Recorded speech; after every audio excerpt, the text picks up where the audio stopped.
I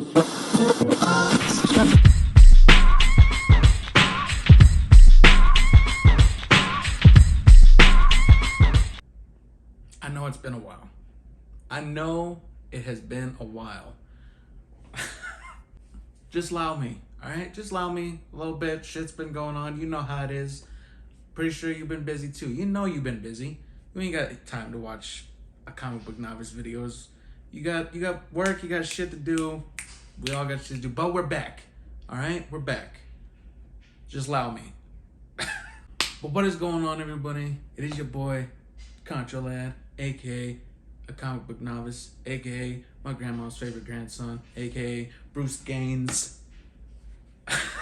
And yeah, man, we're finally getting back into it. Excuse my long absence. A lot of shit's been going on, you know, work, life, all that shit. But we're back and at it again with another video. So about when I made my last video, that's kind of when I stopped picking up weekly comics. I kind of just put it on the back burner because so much shit was going on. I'm sure you noticed there's a new background now. Moved and all that. Let me see and make sure. Alright, yeah, it's still going. So yeah, man, it's been a while. And just a few weeks ago, I just got the hankering. I got the craving. I was in the Discord, the K-Squad Discord, and everybody's just always talking about like the new books they're picking up every week, and it made me miss it, man. Made me miss going back to the comic book store, just picking up a few books, coming home, reading them, and just putting them, adding them to the collection. So yeah, I had to scratch that itch, and I scratched it pretty thoroughly. This is not even everything that I bought, but this is the first batch that I picked up the first time I went back. But I didn't want to just jump back into what was releasing this week, that like the week that I went, because I figured like if I pick up the things that are new that week, I'll have, like for example, the last Batman book that I bought was like 123, and the week that I went back, I'm pretty sure we were getting 127. So I was like, I'm not gonna pick up everything that I missed at the same time, like, because that would just be a ridiculous purchase. I'd be way too much money at one time, and I would just like not know where to start. You know what I mean? That'd be way too much at one time. So I didn't want to pick up everything that was new that week, because then I would have like, for example, like Batman 123, and then I'd have 127. Like I need 124 through 27. You know what I mean? So I decided I was just gonna I was gonna catch up on a few series that weren't too far from where I left off with them last time I was buying weekly issues. And I'm just gonna slowly do that. I'm gonna rebuild, or like just catch up to where I was at in every book that I was collecting at the time that I was still picking them up.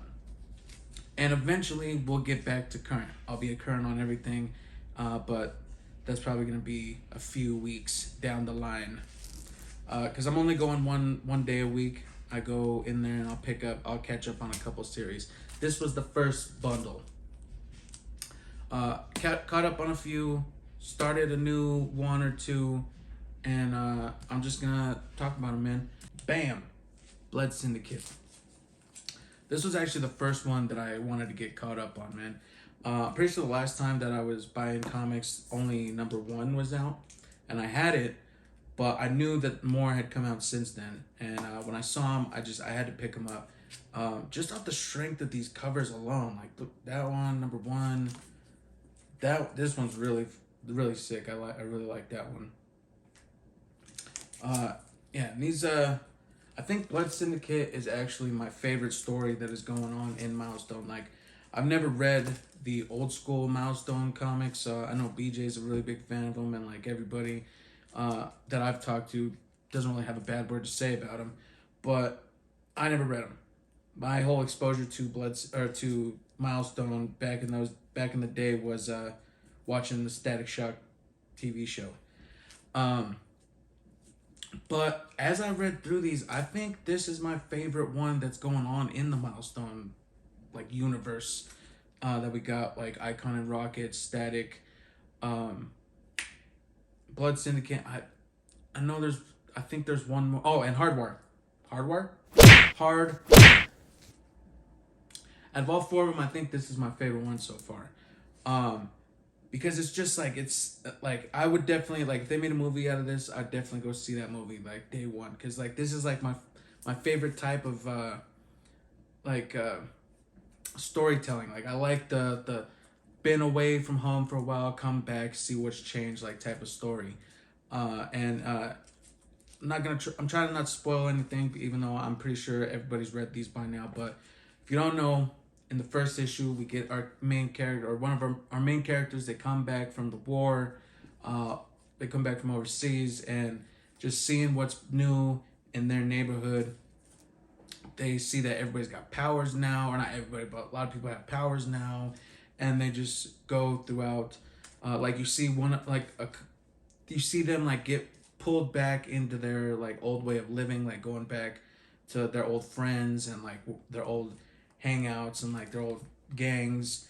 But it's not like it's like that type of story like where like they've been away, they seen real shit, then they come back and they're like, man, I'm not about that fuck shit no more, man. But like the people you care about are still in those situations, and then you get drawn back in because you care about those people. And just like that type of story I really dig. And throw superpowers into the mix and you got me hooked, man. I'm very much looking forward to completing season 1 of this and seeing what happens. Ka-chow! The next one that I knew that I had to get caught up on was DC vs. Vampires. This is one of my favorite series that was ongoing at the time that I stopped. And it has not disappointed, like coming back to it. These two were really dope. I really like how the main DC vs. Vampire story is still going. I'm still super on board for that. But then we get to these. The All Out War story is just kind of like don't get me wrong, this cover, super sick. Both the covers are pretty friggin' dope. But the story and the art, allow me. Like, I don't really dig the black and I don't mind reading a story that's all in black and white, the art, but for some reason like it's mostly black and white except for red. They use red in the coloring of these books, and for some reason it just throws me off, man. Like, I can't concentrate on the art, and like it's not helped out, but like I'm not too hype about the story that's going on in these. Like, I'm just kind of like miss me. Like, there's only gonna be 6 of them. I might just pick them up just to have the whole set, but I'm already off the back because the way I like collecting stuff, like I like getting all the same type of covers. So like, for example, I have all the A covers for Blood Syndicate, but for Static I have all the B covers because I thought the issue 1, the B cover was better than the A cover. So I picked up only B covers for Static. So like, if I have a series, I want to have all the same type of covers for that series. It's just something that I like. I don't know if everybody's like that. Most people that I know, like, they get the A covers, and if there is a different cover that they like, they'll just pick up a second copy of that same book, and just so they can have that cover. And I do that sometimes, but if, like, I'm not really planning on getting 2 copies of each of these books, so I'm kind of effed, like, because they didn't have the A cover for issue 1. They didn't have the B cover for issue 2. And I just wanted to read it, so I just picked them up. But I don't, like, I'll have to leave that for a game day decision, like when the next one of these is out, to find out if I'm going to pick it up. I'll probably drop it, because, like, I'm just, not a fan. Next one I got caught up on because I realized I wasn't too far away was Jane Foster Thor. I picked up the first issue of this back when it first came out, and I never read it. Because when the last time that I went to the store and picked up books, I kind of realized like the next day that I was going to stop going back for weeklies for a while. So I just never read the ones that I picked up that week.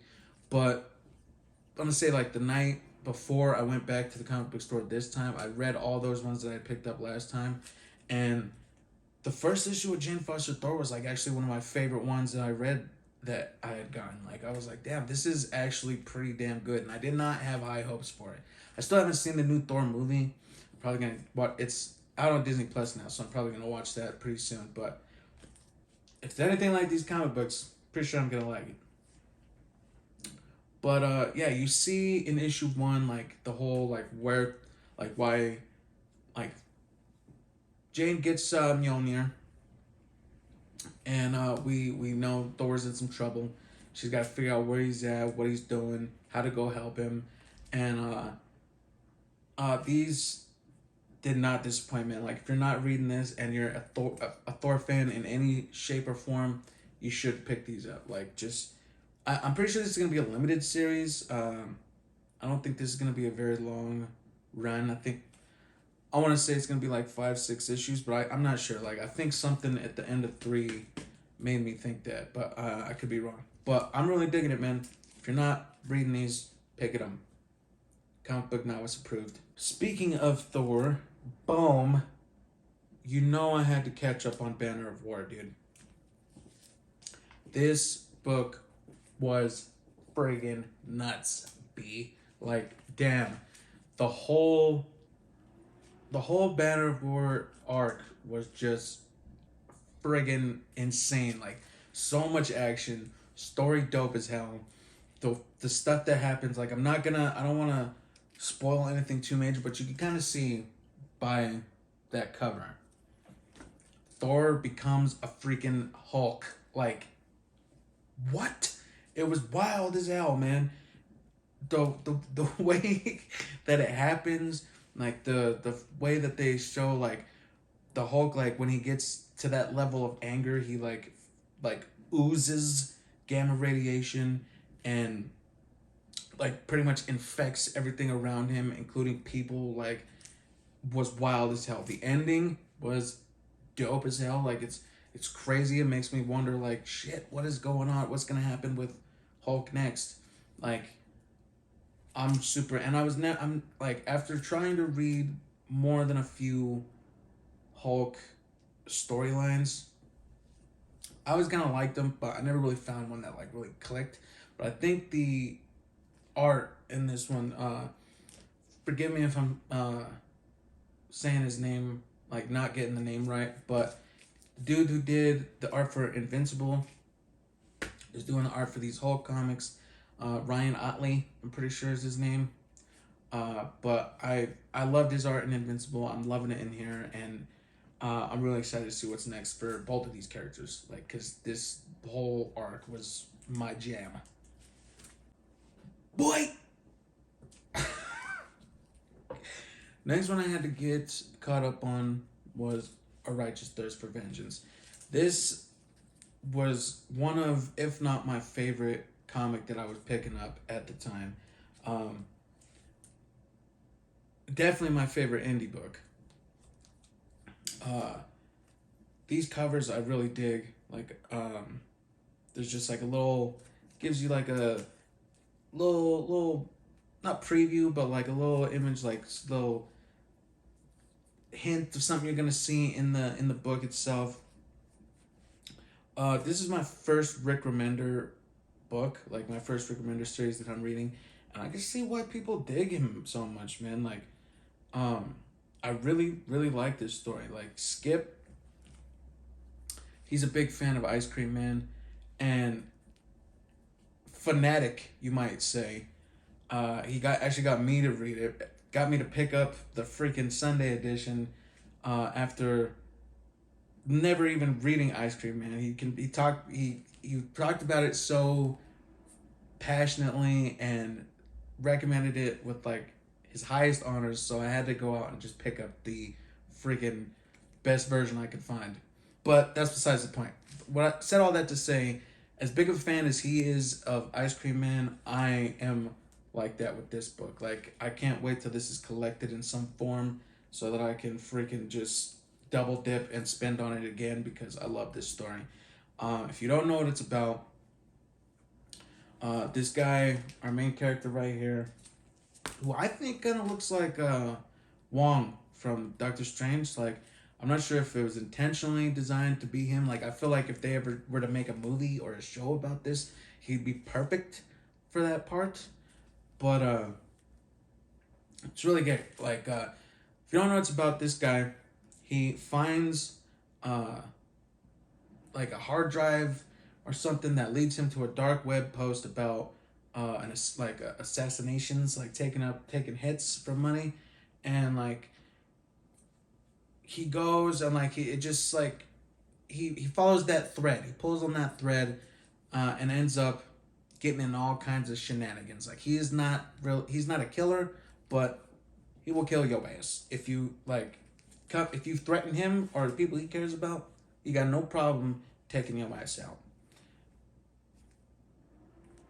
So yeah, A Righteous Thirst for Vengeance. If you're not reading this, you really, really, really should be. I've never read a book that was so easy for me to get through. Like, every time this comes out, it's the first time, every time it did come out when I was picking up consistently, it was the first book I would read. And I'm not tired of it, man. If I could recommend you any one book to pick up, do this one a favor. Do yourself a favor. Treat yourself. And quench that righteous thirst for vengeance, baby. Da-na-na-na-na-na.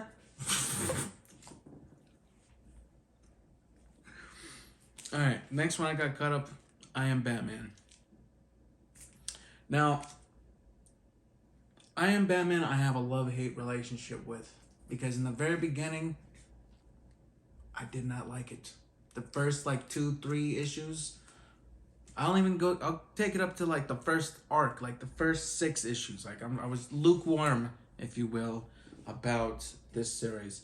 But after our boy got out of Gotham and went where he went, I don't know why I'm worried about spoiling the first 6 issues. He goes to New York, and after he gets there and like he kind of gets to breathe. Like he's like, oh, like I'm no longer in Gotham. Like I don't have to fucking deal with Batman, like Bruce, and like the shit he did there. I can just come to New York and I could be my own thing. I could be my own shit.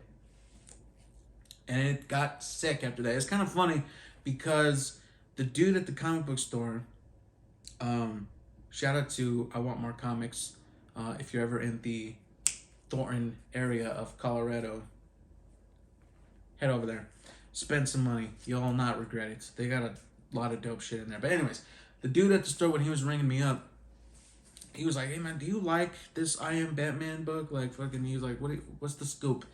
And I was like, you know, it's a tough one. It was tough for me to get into, not gonna lie. First 6 issues was like, but after that, I told him it got super dope. And it was kind of funny because he told me that they had just got the standard size hardcovers for the first 6 issues at the store. And he was like, I'm thinking about picking it up, but I just don't know how this book is. And then like, it was kind of funny because I told him the first 6 issues, which is what that book collects, was not the greatest. So, but I'm pretty sure he said he was still going to pick it up, give it a shot. And I just told him like, don't worry if you have to trudge through those. Because once you get past those, that's where you get to the good stuff. All right, last but not least, certainly, I decided to pick up Daredevil Issues 1 and 2. And I know what you're thinking. After looking at this, I know what you're thinking. One, why are you picking up? Why you starting new shit? You got enough other books. You got enough of your old books to fucking be catching up on. Why you getting new shit? And also, kind of notice, you just said to us earlier in the video, you like collecting the same covers for all the fucking books. Like you get the 8 covers, you gotta get the 8 covers. Yeah, allow me. This is all they had. This is the only fucking cover they had left for issue 1. And your boy paid $6 for it, alright? So allow me. It was, I'm not gonna lie, a little disappointing. Because I was like, fuck. Plus, you know, it's only like $1 more, but still, give me a break. But I had to pick these up because I really liked all the Daredevil stuff I was reading beforehand. The Chip Zdarsky writing is just moi. And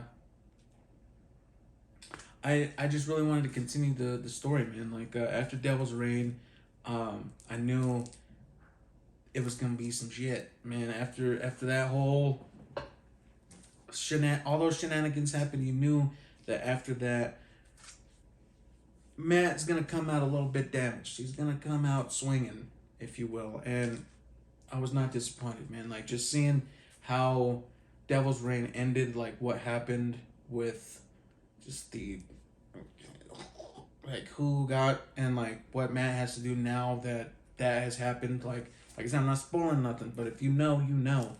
And just seeing where this is gonna go, like after reading this, I'm really excited for what the future of Daredevil is. It makes me actually want to go back and like read some of the old Daredevil runs, like the Mark Waid run, Frank Miller, Brian Michael Bendis, all that stuff. The Charles Soule. I really want to get that Charles Soule omnibus, man. Like that, like I think it's the DM variant. That's like the darker one. I really want that book. I think I might pick that up in the next few weeks. So if I can find it anywhere, I'm not sure. I haven't checked around, but yeah, man. I decided to pick this up because I don't want to get too far behind. Like even the dude was like, when he was ringing me up, he was like, yeah, he's like smart. He's like to jump in right now because later on those fucking first issues are gonna be hard to find. And I was like, yeah. I still would like to find the A cover for this, but not holding my breath. But yeah, man, that's where we're at with it right now. Stay tuned. I'm gonna be posting a lot more, man. I'm settled now. I have my schedule figured out to where I can start doing this again. And I miss it, man. I miss coming on here talking comics with everybody. So yeah, just hit that like button. It really helps me out. Subscribe if you want to go on this catching up journey with me. And your boy is out of here. Later.